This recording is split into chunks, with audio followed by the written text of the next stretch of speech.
बिस्मिल्लाहिर्रहमानिर्रहीम। अस्सलाम वालेकुम। फिज़िक्स क्लास 9 चैप्टर नंबर 3 है डायनामिक्स। आज मैं आपको इसका सेक्शन बी स्ट्रक्चर्ड क्वेश्चन करवाऊंगी। क्वेश्चन नंबर 1 का पार्ट ए है, define momentum with SI unit. Momentum की डेफिनेशन देनी है और आपने उसका एसआई यूनिट भी बताना है। तो पहले हम मोमेंटम की डेफिनेशन देंगे, उसके बाद इसके पार्ट बी और सी करेंगे। पार्ट बी और सी इसके न्यूमेरिकल्स हैं। क्वेश्चन नंबर 1 का पार्ट ए का आंसर लिखेंगे मोमेंटम की definition. Momentum is defined as quantity of motion contained in a body. किसी मूविंग बॉडी के अंदर मूवमेंट की या मोशन की जो क्वांटिटी है वो मोमेंटम कहलाती है। Momentum is product of mass and velocity of a moving object. Actually momentum जो है वो मूविंग ऑब्जेक्ट के मास और वेलोसिटी के प्रोडक्ट के इक्वल होता है। यानी किसी बॉडी का जितना मास होगा और जितनी वेलोसिटी से वो मूव कर रही होगी, उन दोनों को हम प्रोडक्ट निकालेंगे, यानी दोनों को मल्टीप्लाई करेंगे तो हमारे पास मोमेंटम आ जाएगा। Momentum will be equals to mass multiply by velocity. तो मोमेंटम को हम P से शो करेंगे और इसके ऊपर ये आपको एरो दिखाई दे रहा होगा। इस एरो का मतलब है मोमेंटम जो है एक वेक्टर क्वांटिटी है। तो हम लिखेंगे P will be equals to M multiply by V, where P is momentum, M is mass and V is the velocity. SI unit of momentum is kilogram metre per second. देखिए kilogram metre per second कैसे है, M multiply by V है। M का होता है यानी मास का होता है किलोग्राम और वेलोसिटी का होता है मीटर पर सेकेंड। तो मोमेंटम का यूनिट इन दोनों को मिला के हो गया किलोग्राम मीटर पर सेकेंड और NS न्यूटन सेकेंड। ये दोनों मोमेंटम के यूनिट हैं, लेकिन ज़्यादातर NS यूज़ किया जाता है। तो ये हमारा क्वेश्चन नंबर 1 का पार्ट ए सॉल्व हो गया। मोमेंटम और उसका यूनिट हमने लिख दिया। क्वेश्चन नंबर 1 का पार्ट बी है, find the momentum of body of mass 6 kilogram moving with a velocity of 25 metre per second. इस क्वेश्चन में हमें कहा है कि बॉडी का मोमेंटम फाइंड करें और उस बॉडी का मास 6 किलोग्राम है और वो 25 मीटर पर सेकेंड की वेलोसिटी से मूव कर रही है। क्वेश्चन नंबर 1 के पार्ट बी का न्यूमेरिकल करते हैं। इसके सबसे पहले हम डेटा बना लेते हैं। हमें इसमें बॉडी का मास गिवन है, उस मूविंग बॉडी का मास यानी M is equals to 6 kilogram है और वो 25 मीटर पर सेकेंड की वेलोसिटी से मूव कर रही है। तो velocity V will be equals to 25 metre per second. और हमें मोमेंटम फाइंड करना है। हम लिखेंगे मोमेंटम P हमें फाइंड करना है। मोमेंटम जो होता है वो मास और वेलोसिटी का प्रोडक्ट होता है, यानी P will be equals to mass multiply by velocity. M की जगह पे M की वैल्यू सब्स्टिट्यूट कर देंगे, V की जगह पे V की वैल्यू सब्स्टिट्यूट कर देंगे। M कितना है हमारे पास है 6 किलोग्राम मल्टीप्लाई बाय वेलोसिटी कितनी है 25 मीटर पर सेकेंड। अब यहाँ पे इसको मल्टीप्लाई करेंगे तो हमारे पास मोमेंटम आ जाएगा 150 न्यूटन सेकेंड। ठीक है, NS। ये हमने मोमेंटम फाइंड कर लिया। क्वेश्चन नंबर 1 का पार्ट सी है, what will be the velocity if the momentum become 200 Newton second. Question number 1 के पार्ट सी में हमसे कहते हैं वो बॉडी जिसका मास 6 किलोग्राम है, अगर उसका मोमेंटम 200 न्यूटन सेकेंड हो जाए तो उसकी वेलोसिटी क्या होगी, ये हमें फाइंड करना है। ये जो पार्ट सी है ये बी से ही रिलेटेड है, इसका ही हम डेटा इसमें यूज़ करेंगे। इसके अंदर देखें मास कितना है 6 किलोग्राम, तो हम यहाँ पे डेटा में लिखेंगे mass will be equals to 6 kilogram. Momentum P कितना हो जाएगा 200 न्यूटन सेकेंड हो गया है और वेलोसिटी हमें फाइंड करनी है, V हमें फाइंड करना है। तो हम सबसे पहले फॉर्मूला लिखते हैं, momentum is equals to mass multiply by velocity. यानी मोमेंटम जो है मास और वेलोसिटी का प्रोडक्ट होता है। मास हमारे पास गिवन है, वेलोसिटी हमें फाइंड करनी है और मोमेंटम भी हमें गिवन है। तो हमें क्योंकि वेलोसिटी फाइंड करनी है तो हम वेलोसिटी को यहीं छोड़ देंगे, मास को इक्वल के दूसरी तरफ ले जाएंगे। मास वेलोसिटी से मल्टीप्लाई हो रहा था ना, इक्वल के दूसरी तरफ जाएगा, P से डिवाइड हो जाएगा। तो हमारे पास इक्वेशन बन जाएगी V will be equals to P divided by M। अब इसमें वैल्यू सब्स्टिट्यूट कर देते हैं। V will be equals to P हमें कितना गिवन है, P हमें गिवन है 200 Newton second divided by M कितना है 6 किलोग्राम। जब हम सॉल्यूशन कर रहे होते हैं यहाँ पे यूनिट नहीं लिखते, यूनिट सिर्फ डेटा में लिखें और आंसर में लिखें, क्योंकि अगर हम सॉल्यूशन में यूनिट लिखते हैं तो उससे काफ़ी कॉम्प्लिकेशन हो जाती हैं। अब 200 को 6 से डिवाइड करें, हमारे पास आ जाएगा 33.3 metre per second. 33.3 metre per second. ठीक है, मीटर पर सेकेंड वेलोसिटी का यूनिट होता है। तो ये हमारा सॉल्यूशन आ गया। क्वेश्चन नंबर 1 का पार्ट A, B और C हमने कर लिए। अब इसके बाद हम क्वेश्चन नंबर 2 करेंगे। सेक्शन बी डिटेल क्वेश्चन का क्वेश्चन नंबर 2 है, when a free falling object moves towards the earth due to pull of earth on it, does earth also moves towards the object due to reaction, explain. जब कोई body नीचे गिर रही होती है तो ज़मीन उसे अपनी तरफ खींचती है। ठीक है, इसकी वजह से वो बॉडी नीचे आती है।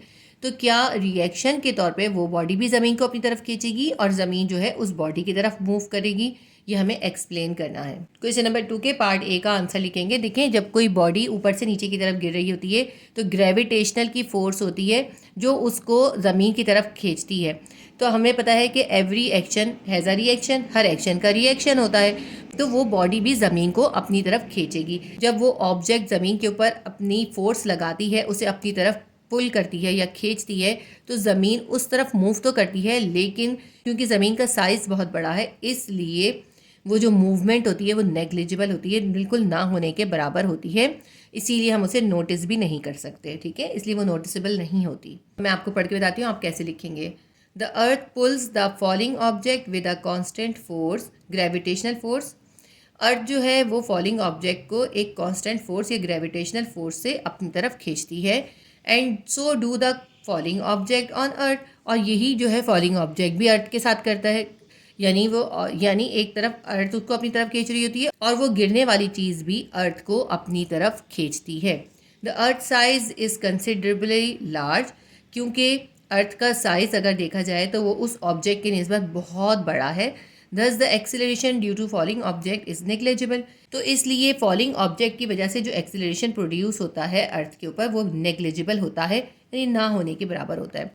So the earth also move towards the object but it is not noticeable, तो इसलिए अर्थ भी उस ऑब्जेक्ट की तरफ मूव तो करती है मगर ये इतना कम होता है कि उसे नोटिस नहीं किया जा सकता, और इसकी वजह ये होती है क्योंकि अर्थ का साइज़ बहुत बड़ा होता है।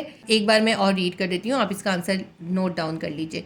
The earth pulls the falling object with a constant force, gravitational force, and so do the falling object on earth. The earth size is considerably large, thus the acceleration due to falling object is negligible.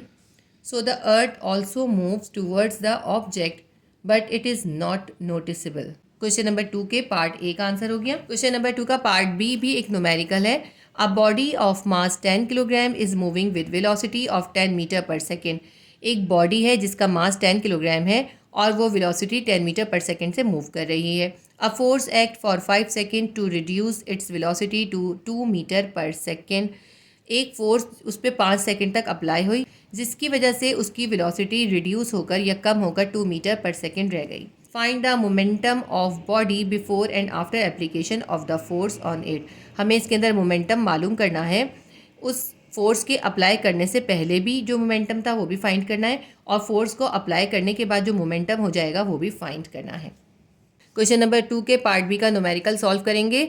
तो सबसे पहले हम data बना लेते हैं। मास of body M हमें given है 10 kilogram. ये बॉडी मूव कर रही थी अपनी इनिशियल वेलोसिटी वी आई से, वो थी 10 मीटर पर सेकेंड, और जब फोर्स अप्लाई हुई तो उसकी फाइनल वेलोसिटी जो है वी एफ वो रिड्यूस होकर 2 मीटर पर सेकेंड रह गई। तो हमारे पास डेटा में क्या आया, M is equals to 10 kilogram, V I यानी initial velocity is equals to 10 metre per second, V F यानी final velocity is equals to 2 metre per second, और ये जो फोर्स अप्लाई हुई थी इसका टाइम था 5 सेकेंड, 5 सेकेंड तक फोर्स अप्लाई हुई थी। हमें इसके अंदर मोमेंटम फाइंड करना है, क्योंकि इसके अंदर देखें फोर्स के एप्लीकेशन से पहले भी एक मोमेंटम होगा और एक फोर्स के एप्लीकेशन के बाद का मोमेंटम भी होगा।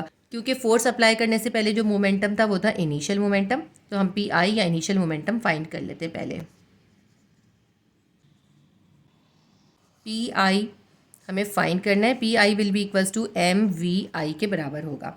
ठीक है, तो हम पी आई फाइंड कर लेते हैं। मास हमारे पास कितना गिवन है, मास हमारे पास 10 kg है, और हम मास को मल्टीप्लाई करेंगे वी आई से। वी आई हमारे पास है 10, तो हम मास की जगह लिख देते हैं 10 मल्टीप्लाई बाय वी आई की जगह भी लिख देते हैं 10। तो हमारे पास पी आई आ गया, 10 को 10 से मल्टीप्लाई करेंगे 100 न्यूटन सेकेंड। ये हमारे पास पी आई या इनिशियल मोमेंटम आ गया। इसके बाद हम निकालते हैं फाइनल मोमेंटम, यानी पी एफ हम फाइंड करते हैं। P F will be equals to M V F, mass को फाइनल वेलोसिटी से मल्टीप्लाई कर देंगे। Final momentum will be equals to, mass हमारे पास है 10 kg और फाइनल वेलोसिटी हमारे पास हो गई थी 2 मीटर पर सेकेंड। 10 को 2 से मल्टीप्लाई करते हैं, हमारे पास आ जाएगा 20 न्यूटन सेकेंड। तो हमने फोर्स की एप्लीकेशन से पहले का मोमेंटम यानी इनिशियल मोमेंटम भी फाइंड कर लिया, और फोर्स की एप्लीकेशन के बाद का मोमेंटम यानी पी एफ भी फाइंड कर लिया। मैंने इसमें इनिशियल मोमेंटम को पी आई से और फाइनल मोमेंटम को पी एफ लिखा है। आप चाहें तो यहाँ पे P1 और P2 भी लिख सकते हैं। तो अब हम आंसर लिख लेते हैं। The momentum before applying force is equals to कितना निकला है before applying force, P I हमारा है 100 NS, 100 NS। और हमसे इन्होंने आफ्टर अप्लाइंग फोर्स भी पूछा था, तो हम लिख लेते हैं the momentum after applying force is equals to, ये हमारे पास आया था 20 NS। हमने दोनों आंसर अपने फाइंड कर लिए, ये हमारे आंसर निकल आए। क्वेश्चन नंबर 2 हमारा हो गया। इसके बाद हम क्वेश्चन नंबर 3 करेंगे। क्वेश्चन नंबर 3 का पार्ट ए है, why a wire fence is design in the helmet of batsman. इस क्वेश्चन में हमसे पूछा है कि जो बैट्समैन हेलमेट यूज़ करते हैं उनके अंदर जो वायर लगा होता है, वायर की जाली लगी होती है, वो क्यों लगी होती है, और ये भी बताना है कि ये वायर फेंस किस तरह बैट्समैन को इंजरी से बचाती है। क्वेश्चन नंबर 3 के पार्ट ए का आंसर लिखेंगे, a wire fence is designed in the helmet of a batsman to provide protection to the face and head from fast moving ball. Batsman के helmet के अंदर wire fence लगाई जाती है जो कि उसके हेड को और फेस को प्रोटेक्ट करती है तेज़ मूव करती हुई बॉल से।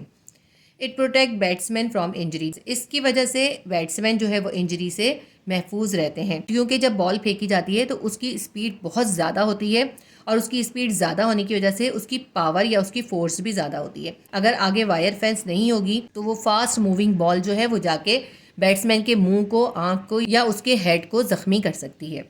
ठीक है, इसलिए ये वायर फेंस लगाई जाती है। क्वेश्चन नंबर 3 का पार्ट बी करेंगे। क्वेश्चन नंबर 3 के पार्ट बी में हमसे कहते हैं, how a wire fence prevent from injuries. किस तरह से वायर फेंस जो है इंजरीज से बचाती है। इसका आंसर लिखते हैं, the wire fence helps in absorbing and distributing the force of ball over a large area.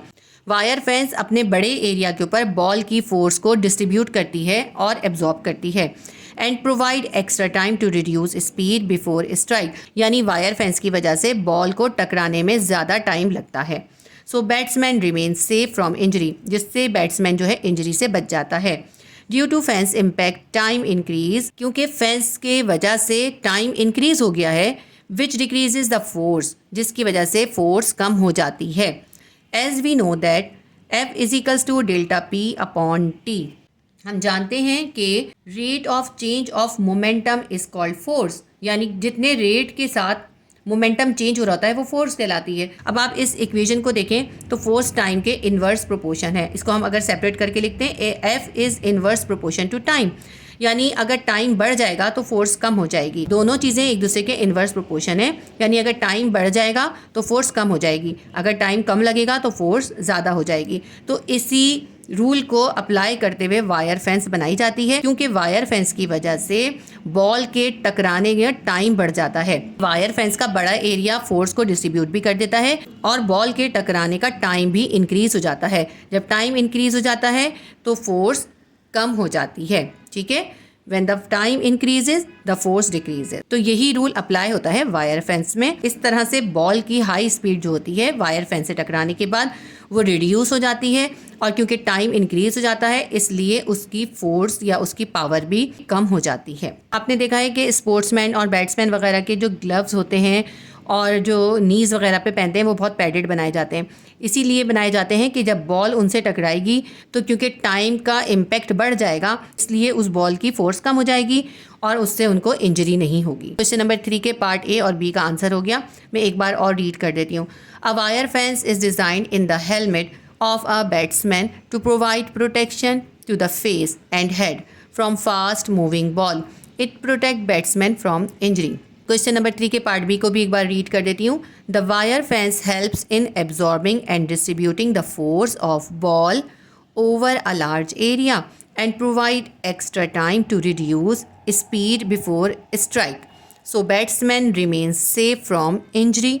Due to fence impact time increases which decreases the force, as we know that F is equals to delta P upon T. F is inverse proportion to T. So when the time increases, the force will decrease. Question number 3 का part A और B complete हो गया।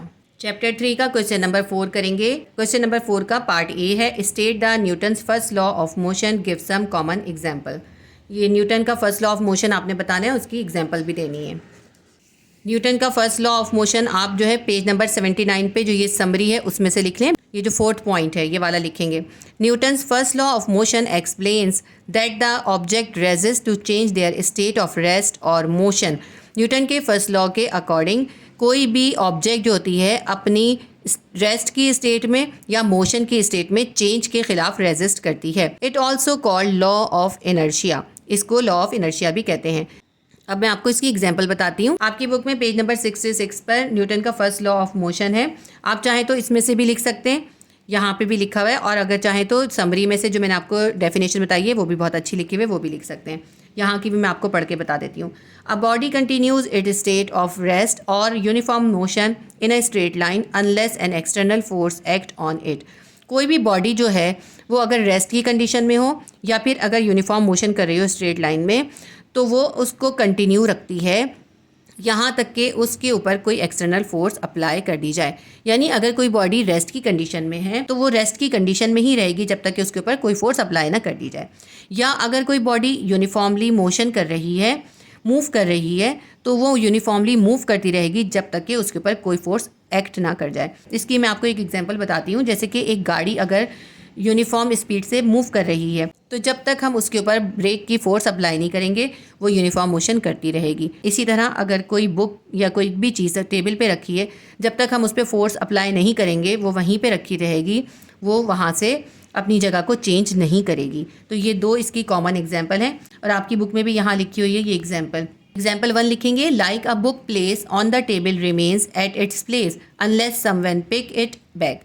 कोई अगर book किसी जगह पे table पे रखी है तो वो टेबल पर ही रखी रहेगी जब तक कि कोई उसे वहाँ से उठा ना ले। ठीक है। इसकी दूसरी एग्जांपल हम लिखेंगे, a satellite in the space continuously moves with constant speed. एक सैटेलाइट को जब स्पेस में छोड़ा जाता है तो वो कंटिन्यूसली एक कांस्टेंट स्पीड के साथ मूव करता रहता है, because there is no air or force of friction in the space. क्योंकि स्पेस के अंदर एयर भी नहीं है और कोई भी फ्रिक्शन की फोर्स नहीं है। अगर स्पेस के अंदर कोई फ्रिक्शन फोर्स होती या एयर होती तो वो सैटेलाइट भी मूव नहीं करता रहता बल्कि वो भी रुक जाता। ये न्यूटन के फर्स्ट लॉ की दोनों एग्जांपल हैं और ये इसकी डेफिनेशन है। और अगर समरी से आप डेफिनेशन लिखेंगे तो वो भी बहुत अच्छी डेफिनेशन है। आप चाहें तो समरी की डेफिनेशन लिख लीजिएगा। ये हमारा क्वेश्चन नंबर 4 का पार्ट A हो गया। क्वेश्चन नंबर 4 का पार्ट B है, enlist some common observation that are caused by the property of inertia. हमें कुछ कॉमन ऑब्जर्वेशन बताने हैं इनर्शिया की प्रॉपर्टी के। इसका आंसर भी आपकी बुक में पेज नंबर 66 पर है। ये जो हमने अभी फर्स्ट लॉ ऑफ मोशन पढ़ा है न्यूटन्स का, ये ही लॉ ऑफ इनर्शिया भी कहलाता है। क्वेश्चन में आपसे इनर्शिया की एग्जांपल्स पूछी हैं, तो सबसे पहले हम बताएंगे इनर्शिया क्या है, उसकी डेफिनेशन देंगे, उसके बाद इसकी एग्जांपल देंगे। इनर्शिया की डेफिनेशन ये पेज नंबर 66 पर है। Inertia is the property of an object due to which it tends to continue its state of rest और मोशन। इनर्शिया किसी ऑब्जेक्ट की वो प्रॉपर्टी है जिसकी वजह से वो ऑब्जेक्ट अपनी रेस्ट की स्टेट को या मोशन की स्टेट को कंटिन्यू रखती है। Inertia is the resistance to change the state. Inertia असल में वो रेजिस्टेंस है जो स्टेट को चेंज करने से रोकती है।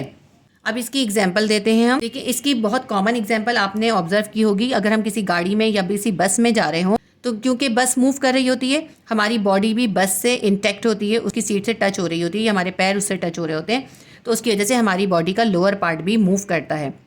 लेकिन जैसे ही बस पे या गाड़ी के ऊपर ब्रेक की फोर्स अप्लाई होती है, गाड़ी रुक जाती है। तो लेकिन हमारी बॉडी के ऊपर तो फोर्स अप्लाई नहीं होती ना, इसलिए हमारी बॉडी जो है वो अपनी मोशन की स्टेट को कंटिन्यू रखती है, इसलिए हमारी बॉडी आगे की तरफ झुक जाती है। इसीलिए जब भी बस या गाड़ी रुकती है तो हमारी बॉडी आगे की तरफ मूव करती है। इसी तरह जब हम किसी बस में बैठते हैं तो जैसे ही बस स्टार्ट होती है तो हमारी बॉडी पीछे की तरफ चली जाती है। उसकी वजह क्या होती है? उसकी वजह ये होती है कि हमारी बॉडी रेस्ट की कंडीशन में होती है और जब बस मूव करती है, बस के ऊपर जो है फोर्स अप्लाई होती है, बस मूव करने लगती है तो हमारी बॉडी का निचला पार्ट भी मूव करने लगता है, लेकिन अपर पार्ट जो है वो अपनी स्टेट ऑफ रेस्ट को कंटिन्यू रखता है और हमारी बॉडी पीछे की तरफ झुक जाती है। ये जो मैंने आपको बताई है ना, ये एग्जाम्पल्स, ये रीजंस की तरह भी पूछी जाती है। तो ये रीज़न भी पूछी जाती है कि बस के अंदर जब पैसेंजर बैठे होते हैं तो जब बस स्टार्ट होती है तो क्यों उनकी बॉडी को पीछे की तरफ झटका लगता है या उनकी बॉडी पीछे की तरफ जाती है। एक तो ये रीज़न पूछी जाती है। दूसरी ये रीज़न पूछी जाती है कि जब बस स्टॉप करती है, रुक जाती है, तो पैसेंजर्स की बॉडी आगे की तरफ क्यों मूव करती है। ठीक है, ये दोनों रीज़न पूछी जाती हैं। दोनों की एक ही रीज़न है, इनर्शिया की वजह से। अब आप इसकी एग्जाम्पल यहाँ से लिखेंगे, एग्जाम्पल की हेडिंग डालेंगे, एग्जाम्पल 1 लिखेंगे। व्हेन अ बस start moving the passenger feel a backward jerk. जब बस स्टार्ट होती है तो पैसेंजर का बॉडी जो होती है पीछे की तरफ चली जाती है। Because their lower part of body moves, क्योंकि उनकी बॉडी का जो लोअर पार्ट है वो मूव करता है अलॉन्ग द मोशन ऑफ बस। जैसे ही बस स्टार्ट होती है, क्योंकि बॉडी का निचला पार्ट बस के साथ कॉन्टैक्ट में होता है तो वो भी मूव करने लगता है। But the upper part of the body tends to stay at its initial position of rest. मगर बॉडी का जो अपर पार्ट है वो इनर्शिया की वजह से अपनी रेस्ट की पोजीशन को कायम रखता है। तो इनर्शिया की वजह से बस स्टार्ट होने पर पैसेंजर्स जो होते हैं वो पीछे की तरफ जर्क फील करते हैं। तो यहाँ तक आपकी फर्स्ट एग्जाम्पल हो गई। सेकेंड एग्जाम्पल आप यहाँ से लिखेंगे, सेकेंड एग्जाम्पल यहाँ पर है। On the other hand, when you stop pedaling your bicycle, it does not stop at once. अब आप यहाँ पे जब इसकी एग्जाम्पल लिखे ना, यू की जगह वी कर दीजिएगा, ठीक है। मैं पढ़ती हूँ इसको दोबारा। On the other hand, when we stop pedaling our bicycle, it does not stop at once. आपको पता है ना, बाईसाइकिल के ऊपर पैडल के ऊपर पैर मारते हैं तो बाईसाइकिल चलती है। अगर हम बाईसाइकिल के पैडल पे पैडलिंग करना या पाँव मारना छोड़ देते हैं तब भी वो फ़ौरन नहीं रुकता। The bicycle continues moving. Bicycle जो होती है मूव करती रहती है। However the road's friction and air resistance act against its motion. लेकिन क्योंकि रोड के ऊपर फ्रिक्शन होती है और वो रेजिस्टेंस पैदा कर रही होती है और हवा की रेजिस्टेंस भी होती है, जिसकी वजह से उसकी मोशन जो होती है वो आहिस्ता आहिस्ता रुक जाती है। And bring it to rest after some time. इसलिए कुछ देर के बाद वो रुक जाती है।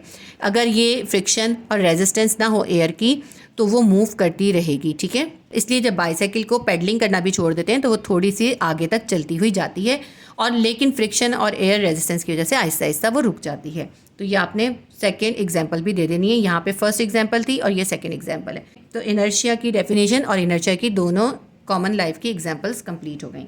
तो ये हमारा क्वेश्चन नंबर 4 का पार्ट बी भी कंप्लीट हो गया। क्वेश्चन नंबर 5 का पार्ट ए है, define Newton second law of motion. Newton का सेकेंड लॉ ऑफ मोशन बताना है, और इसके बाद इसके पार्ट बी और सी के अंदर दो न्यूमेरिकल्स हैं, इसके न्यूमेरिकल भी करने हैं। आपकी बुक में पेज नंबर 68 पर इसका आंसर है न्यूटन्स का सेकेंड लॉ। यहाँ से हम लिखेंगे और पूरा ये जो हाईलाइटेड है ये पूरा इसमें आएगा, न्यूटन का सेकेंड लॉ। उसके बाद ये F = ma लिखेंगे, ठीक है। अब मैं आपको समझाती हूँ कि न्यूटन का सेकेंड लॉ क्या है। According to Newton second law, अगर किसी बॉडी के ऊपर कोई फोर्स अप्लाई होती है तो उस बॉडी के अंदर एक्सीलरेशन पैदा होता है, और वो एक्सीलरेशन जो है उस फोर्स की डायरेक्शन में होता है। यानी अगर आगे की तरफ फोर्स लग रही होगी तो एक्सीलरेशन आगे की तरफ होगा, अगर बैकवर्ड होगी फोर्स की डायरेक्शन तो बैकवर्ड ही एक्सीलरेशन होगा।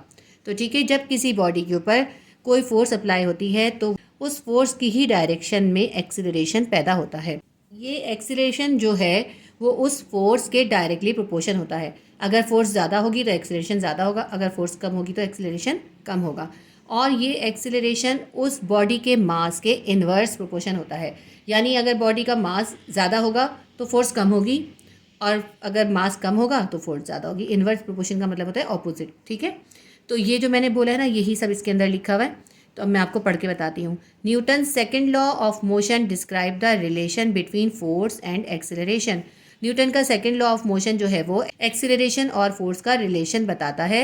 Newton second law of motion state that when a net force act on a body it produces acceleration in the direction of force. Newton के सेकेंड लॉ के according जब किसी body पर कोई force act करती है तो वो उस बॉडी के अंदर एक्सेलरेशन पैदा करती है, जो कि उस फोर्स की डायरेक्शन में ही होता है। The acceleration is directly proportion to force. ये एक्सेलरेशन फोर्स के डायरेक्टली प्रोपोर्शन होता है। And inversely proportion to mass of body, और बॉडी के मास के इन्वर्स प्रोपोर्शन होता है। यहाँ तक लिखने के बाद इसके बाद हम सिर्फ ये लिखेंगे F = ma। ये फोर्स जो है ये मास और एक्सीलरेशन की प्रोडक्ट के इक्वल होती है। ये हमारा हो गया Newton second law of motion. तो क्वेश्चन नंबर 5 का पार्ट ए हो गया। इसके बाद हम पार्ट बी करते हैं। क्वेश्चन नंबर 5 का पार्ट बी में न्यूमेरिकल है, a force of 3400 Newton is applied on a body of mass is 850 kilogram. एक बॉडी जिसका मास 850 किलोग्राम है उसके ऊपर 3400 न्यूटन की फोर्स अप्लाई की गई है। Find the acceleration produced by the force. हमें बताना है कि उस फोर्स की वजह से उसके अंदर कितना एक्सीलरेशन पैदा होगा। क्वेश्चन नंबर 5 के बी का सॉल्यूशन करेंगे। सबसे पहले हम डेटा बना लेते हैं। Force F will be equals to 3400 newton. इसके बॉडी के ऊपर जो फोर्स अप्लाई हुई है वो हुई है 3400 न्यूटन, और मास कितना है, mass will be equals to 850 kg। 850 kilogram का बॉडी का मास है। और हमें एक्सीलरेशन फाइंड करना है। हम लिखेंगे ए हमें फाइंड करना है। फॉर्मूला इसके अंदर हम यूज़ करेंगे F is equals to ma, जो कि अभी हमने न्यूटन्स का सेकंड लॉ ऑफ मोशन पढ़ा है, वो फॉर्मूला हम इसके अंदर लिखेंगे। तो इसके अंदर हमें F फाइंड नहीं करना, F हमें गिवन है, मास भी गिवन है, हमें A फाइंड करना है। तो हम यहाँ पे A को अकेला कर लेते हैं और M A के साथ मल्टीप्लाई हो रहा है, इसको इक्वल के दूसरी तरफ ले जाएंगे, F के पास ले जाएंगे तो ये डिवाइड हो जाएगा। तो अब ये इक्वेशन बन जाएगी A will be equals to, F अपनी जगह पर ही है, M जो है F के पास आया, नीचे आके डिवाइड हो गया, A will be equals to F upon M। अब इसके अंदर हम वैल्यू सब्स्टिट्यूट कर देंगे तो हमारे पास एक्सीलरेशन या A की वैल्यू आ जाएगी। F कितना है हमारे पास, F है 3400 न्यूटन और इसको हम मास 850 किलोग्राम से डिवाइड कर देंगे। 3400 को जब हम 850 से डिवाइड करेंगे हमारे पास आ जाएगा 4, और एक्सीलरेशन का यूनिट होता है मीटर पर सेकेंड स्क्वायर। ये डिवीजन आप कैलकुलेटर से कर लीजिएगा। तो ये हमारा क्वेश्चन नंबर 5 का पार्ट बी का आंसर आ गया। क्वेश्चन नंबर 5 का पार्ट सी है, how much force should be applied on a body of mass 425 kilogram to produce acceleration same as calculated in part B. देखिए इस क्वेश्चन में हमें मास गिवन है बॉडी का, वो है 425 किलोग्राम, और हमें एक्सीलरेशन भी गिवन है। इन्होंने कहा एक्सीलरेशन वो ही होगा जो हमने अभी पार्ट बी के अंदर निकाला है। पार्ट बी में हमने एक्सीलरेशन निकाला था 4, तो इसके अंदर हमें एक्सीलरेशन गिवन है 4 और मास गिवन है 425 किलोग्राम। हमें फाइंड करना है बॉडी पे फोर्स कितनी लगेगी, F हमें फाइंड करना है। तो इसको अब हम सॉल्व करते हैं। तो इसका डेटा बना लेते हैं। मास हमें कितना गिवन है, मास है 425 किलोग्राम, और acceleration A will be equals to, जो अभी हमने निकाला है वही हमें इसमें सब्स्टिट्यूट करना है, 4 metre per second square. Force F हमें फाइंड करनी है। फॉर्मूला हम यूज़ करेंगे वही न्यूटन्स का सेकंड लॉ ऑफ मोशन का फॉर्मूला है, F is equals to ma। क्योंकि हमें इसमें F फाइंड करना है तो इसलिए हम इसको ऐसे ही रखेंगे, F will be equals to ma। M की जगह M की वैल्यू लिख देते हैं 425, मास मल्टीप्लाई बाय A है, तो मास हमारे पास है 425, इसको हम मल्टीप्लाई करेंगे A यानी एक्सेलरेशन से। एक्सेलरेशन हमारे पास है 425 को 4 से मल्टीप्लाई करेंगे, हमारे पास आंसर आ जाएगा 1700 न्यूटन।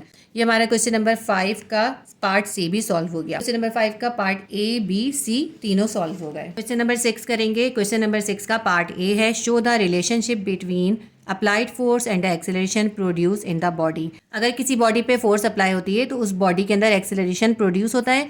हमें उस एक्सेलरेशन और उस अप्लाइड फोर्स का रिलेशनशिप बताना है। आपकी बुक में पेज नंबर 68 पर इसका आंसर है। ये जो अभी हमने न्यूटन का सेकंड लॉ करा है ना, यही हमें इसके अंदर डिस्क्राइब करना है, लेकिन इन्होंने क्वेश्चन थोड़ा डिफरेंट तरीके से पूछा है। असल में इसकी हमें डेरिवेशन ड्राइव करके दिखानी है, ठीक है। एक्सेलरेशन का और फोर्स का रिलेशन शो करना है। अगर आप बुक से करना चाहते हैं वैन से लेके यहाँ तक ये कंप्लीट करना है, ठीक है, पेज नंबर 68 पर। अब मैं आपको इसकी डेरिवेशन ड्राइव करके दिखा देती हूँ। क्वेश्चन नंबर 6 का आंसर हम लिखेंगे, relationship between applied force and acceleration. When a net force act on a body, it produces acceleration in the direction of force. जब किसी बॉडी के ऊपर फोर्स अप्लाई होती है तो वो फोर्स उसके अंदर एक्सेलरेशन प्रोड्यूस करती है, जिसकी डायरेक्शन फोर्स की सिम्त में ही होती है। The acceleration is directly proportional to force. ये एक्सेलरेशन फोर्स के डायरेक्टली प्रोपोर्शन होता है, and inversely proportion to mass of body, और बॉडी के मास के इन्वर्स प्रोपोर्शन होता है। अब हमें इसका रिलेशन लिख के दिखाना है। देयरफॉर, ये जो हमने 2 लाइंस लिखी हैं इसको अब हमें मैथमेटिकली लिखना है। हम लिखेंगे acceleration is directly proportion to force, यानी फोर्स बढ़ाने से एक्सेलरेशन बढ़ जाएगा और फोर्स कम करने से एक्सेलरेशन कम हो जाएगा।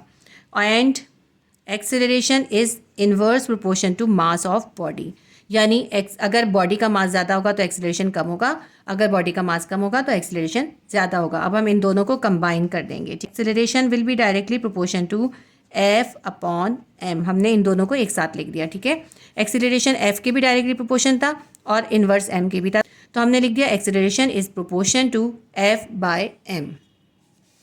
अब इसके बाद देखें, ये प्रोपोर्शन का साइन हमें हटाना है। जब हमें प्रोपोर्शन का साइन हटाना होता है तो हम इक्वल का साइन डालते हैं, और इक्वल का साइन हटा के हम यहाँ पे एक कांस्टेंट भी डालते हैं।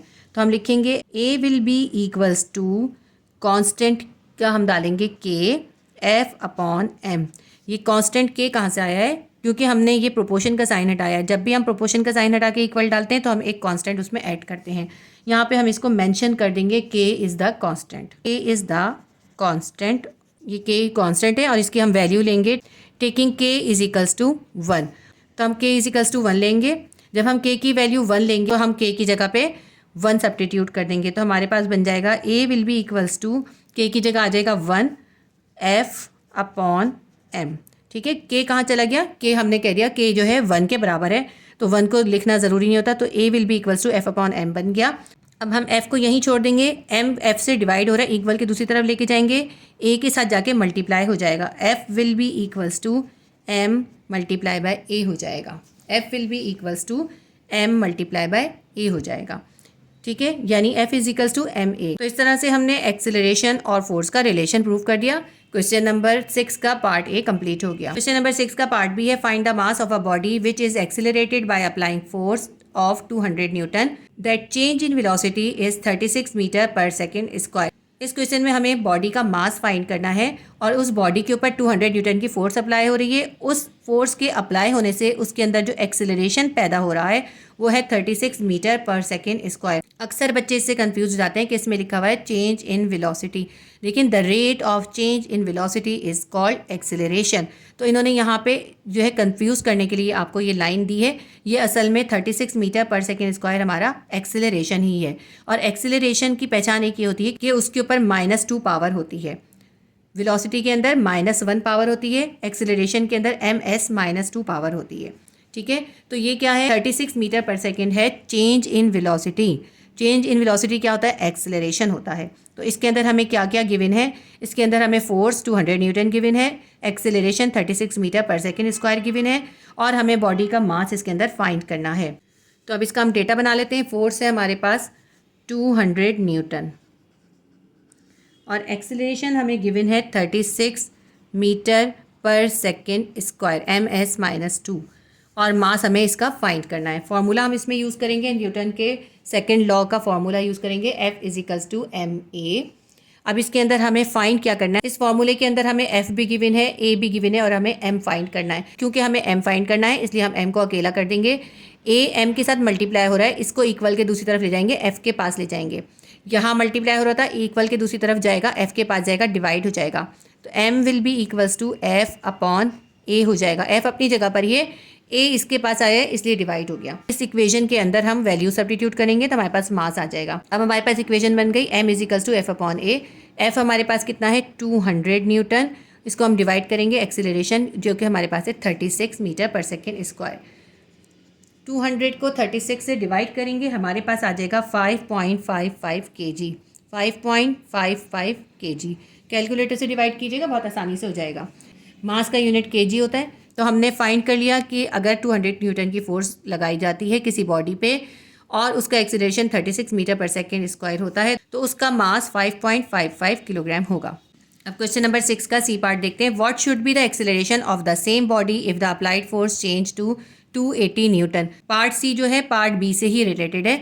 इसमें कहते हैं अगर यही बॉडी है, जो बॉडी अभी हमने जिस बॉडी का मास निकाला है, अगर वही बॉडी है उसके ऊपर फोर्स को 280 न्यूटन कर देते हैं। पहले फोर्स थी 200 न्यूटन, अब फोर्स कर दी 280 न्यूटन, यानी फोर्स को इंक्रीज कर दिया। अब वो कितना एक्सेलरेशन प्रोड्यूस करेगी। अब इसको एक दफ़ा और पढ़ लीजिए। What should be the acceleration of the same body. इस बॉडी का एक्सेलरेशन क्या होगा if the applied force changes to 280 newton. अगर अप्लाइड फोर्स 280 न्यूटन हो जाए, ठीक है। बॉडी का मास क्या है, जो अभी हमने फाइंड किया है वही हम बॉडी का मास लिखेंगे। क्वेश्चन नंबर 6 का पार्ट सी करेंगे। डेटा बना लेते हैं हम। फोर्स हमें कितनी गिवन है, फोर्स अब हो गई 280 न्यूटन। फोर्स इंक्रीज हो गई है, 200 से 280 न्यूटन हो गई। और मास इसमें कितना है जो हमने अभी फाइंड किया वही हम लिखेंगे 5.55 kg। डेटा में यूनिट ज़रूर लिखा करें और आंसर में भी यूनिट ज़रूर लिखा करें।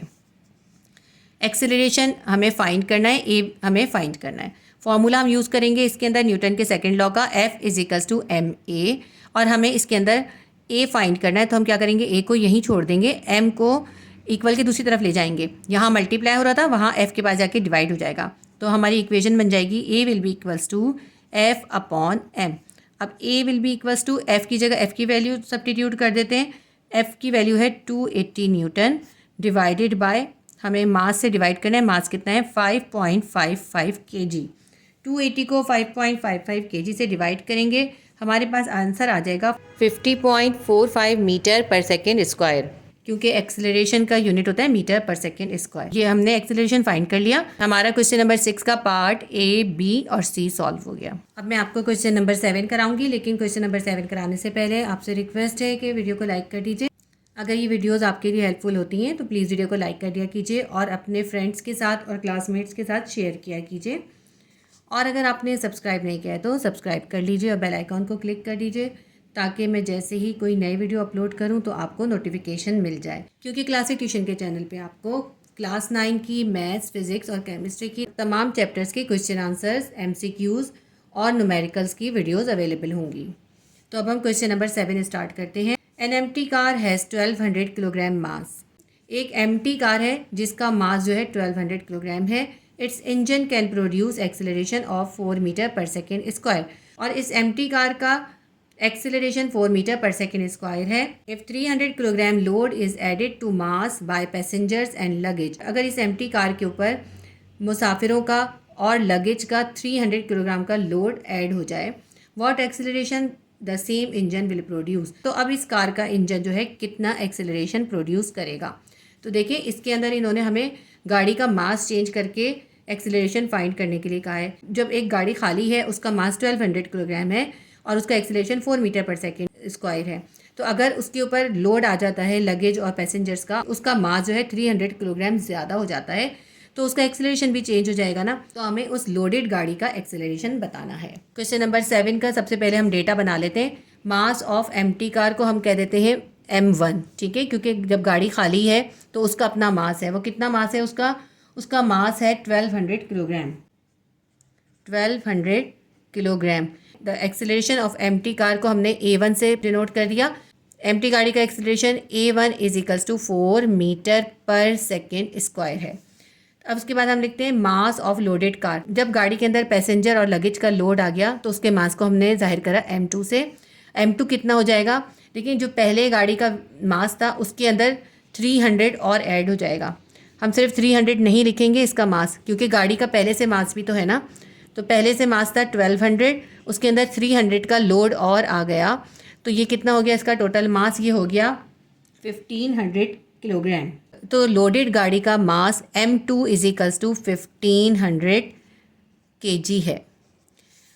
एक्सेलरेशन ऑफ लोडेड कार, इसको हमने A2 से जाहिर करा है, ये हमें फाइंड करना है। जब गाड़ी का मास 1200 किलोग्राम था तो 4 metre per second square acceleration था। अब मास 1500 किलोग्राम हो गया तो एक्सेलरेशन कितना होगा। एक्सेलरेशन को फाइंड करने के लिए सबसे पहले हम गाड़ी के ऊपर जो नेट फोर्स है वो फाइंड करेंगे। इसके लिए हम फॉर्मूला न्यूटन्स के सेकेंड लॉ का यूज़ करेंगे, F is equals to ma। गाड़ी के ऊपर फोर्स फाइंड कर लेंगे हम M1 और A1 की वैल्यू सब्स्टिट्यूट करके। F will be equals to M1 A1 हो जाएगा। M1 कितना है 1200 किलोग्राम है, खाली गाड़ी का मास है 1200 किलोग्राम। इसको हम मल्टीप्लाई करेंगे A1 से। जब खाली गाड़ी है, जब 1200 किलोग्राम की गाड़ी है तो उसके ऊपर एक्सेलरेशन प्रोड्यूस हो रहा है 4 मीटर पर सेकेंड स्क्वायर का। तो फोर्स हमारे पास आ जाएगी, 1200 को 4 से मल्टीप्लाई करेंगे, हमारे पास 4800 की न्यूटन की फोर्स आ जाएगी। तो ये गाड़ी के ऊपर नेट फोर्स हमने फाइंड कर ली। अब इस नेट फोर्स की मदद से हम ये A2 यानी लोडेड गाड़ी का एक्सेलरेशन फाइंड करेंगे।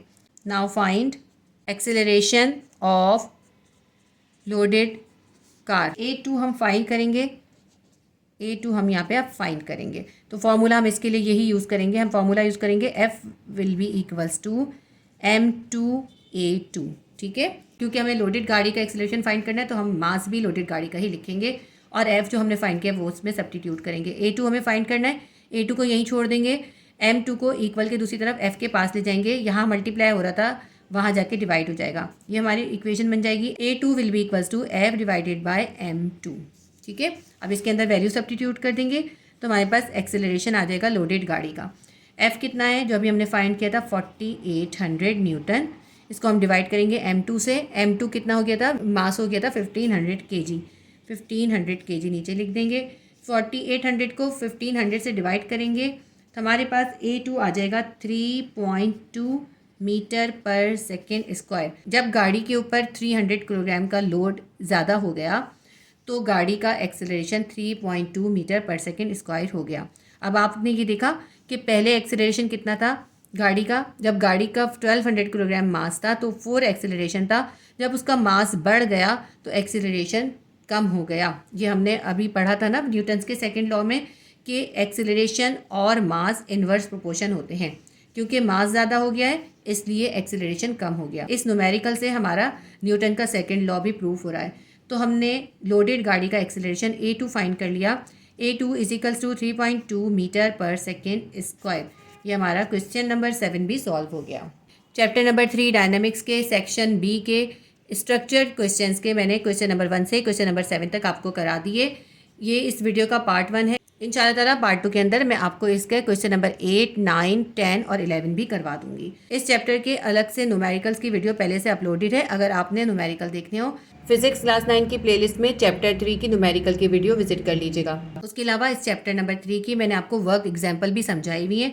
इस चैप्टर की वर्क एग्जाम्पल बहुत इंपॉर्टेंट है और वो एग्जाम में आती भी है। स्ट्रक्चर्ड क्वेश्चन में जो न्यूमेरिकल है ये बहुत ईजी है, जबकि वर्क एग्जाम्पल थोड़ी डिफिकल्ट है और वो एग्जाम में आती हैं। आपने वर्क एग्जाम्पल की बहुत अच्छी तरह प्रैक्टिस करनी है और उसके लिए फिजिक्स क्लास 9 की प्लेलिस्ट में चैप्टर 3 की वर्क एग्जाम्पल की वीडियो विजिट कर लीजिएगा।